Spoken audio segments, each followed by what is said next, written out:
Assalamualaikum warahmatullahi wabarakatuh. Salam guru penggerak. Perkenalkan, saya Arifudin, calon guru penggerak angkatan 9 dari SMA Negeri 3 Parepare, Provinsi Sulawesi Selatan. Pada kesempatan kali ini, saya akan memaparkan tugas koneksi antar materi, kesimpulan dan refleksi modul 11 tentang pemikiran Ki Hajar Dewantara. Ki Hajar Dewantara membedakan kata pendidikan dan pengajaran dalam memahami arti dan tujuan pendidikan. Menurut Ki Hajar Dewantara, pengajaran adalah bagian dari pendidikan. Pengajaran merupakan proses pendidikan dalam memberi ilmu yang berfaedah untuk kecakapan hidup anak secara lahir dan batin. Pendidikan memberi tuntunan terhadap segala kekuatan kodrat yang dimiliki anak, agar ia mampu mencapai keselamatan dan kebahagiaan yang setinggi-tingginya, baik sebagai seorang manusia maupun sebagai anggota masyarakat. Pendidikan adalah tempat persemaian benih-benih kebudayaan dalam masyarakat dan merupakan kunci utama untuk menciptakan manusia yang beradab. Filosofis pemikiran Ki Hajar Dewantara antara lain: yang pertama, tujuan pendidikan adalah menuntun kodrat anak.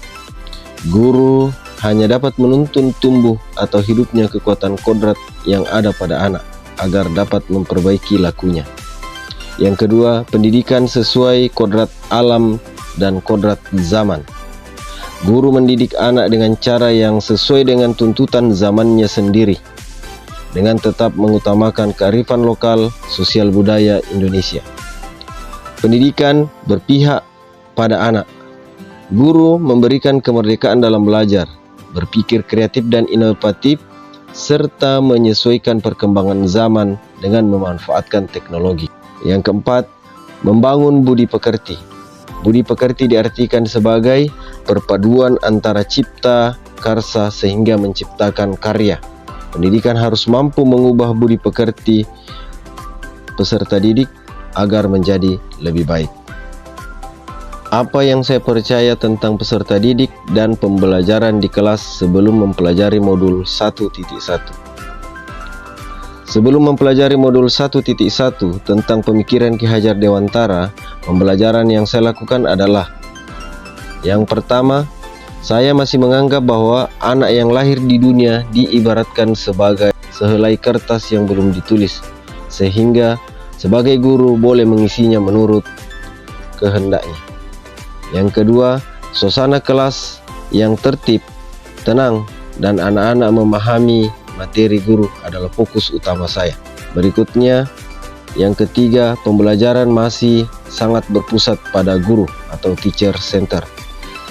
Yang keempat, penggunaan strategi dan metode mengajar yang masih sangat monoton. Yang kelima, fokus pada target kurikulum dan pencapaian KKM. Selanjutnya, yang keenam, memberikan reward dan punishment terhadap tugas yang saya berikan. Apa yang berubah dari pemikiran atau perilaku saya setelah mempelajari modul ini?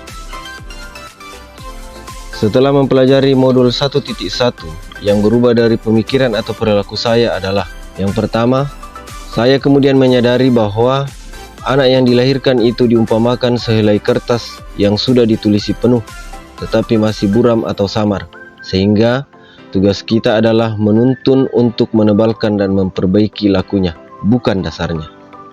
Yang kedua, kompetensi kognitif bukanlah yang terpenting, tetapi harus selalu diselaraskan dengan budi pekerti. Pembelajaran untuk mengembangkan potensi budi pekerti maupun tumbuhnya anak agar anak menjadi anak yang selamat dan bahagia. Sebagai guru, kita harus memberikan kebebasan atau kemerdekaan kepada peserta didik dengan segala kodratnya.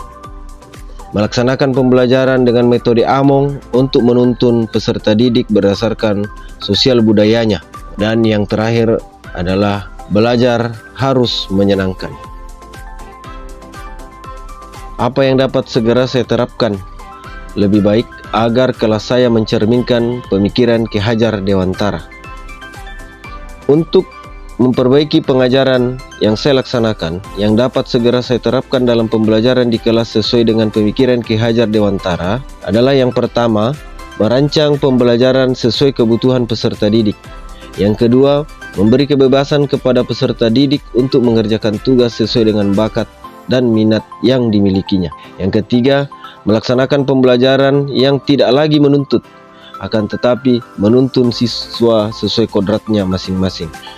Yang keempat, mengenali karakter anak lebih dalam lagi.